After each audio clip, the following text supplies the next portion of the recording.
feel this, but it was my choice and my decision to share my grief and trauma healing journey as a way for me to try and find some community in a time where nobody else was talking about what I was going through. So ultimately, that situation with my boyfriend being murdered in front of me, my home being kicked down the doors, being dragged out of bed by my hair by 20 people and physically assaulted, that did ultimately result in me becoming homeless. And that is just part of my story. So although it's like not anybody's business, it's like just part of the journey, and I did share it. Sometimes I'll say certain things, when I'm selling supplements for hair growth. First went through my trauma, I lost a lot of my hair, it fell out.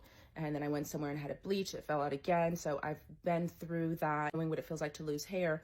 And I'm talking about why I chose to use this product. There's just kind of levels to it. It's okay if I decide to grant that permission by speaking about my story, but having somebody show up and tell my story to an audience that may not even be aware of it or know it, it's not really right. And I think it's really odd, weird, and peculiar that people do that. I'm clearly at work. I'm not on my account. I'll talk about anything on my account when I'm live, but I'm clearly at work, and you wouldn't want me to show up to your job and just start yelling out from the front desk and be like, hey, were you the person that was homeless? Is that you? Are you the homeless girl? It wouldn't make sense.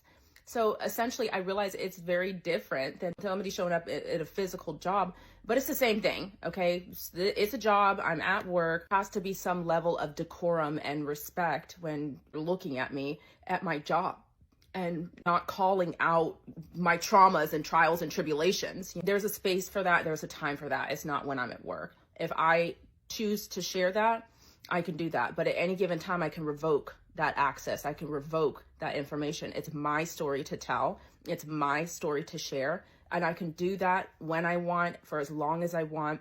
If that decision is mine and mine alone. Choosing to do that for me and while I'm at work, it's just weird and it's funny. And I just will never understand it.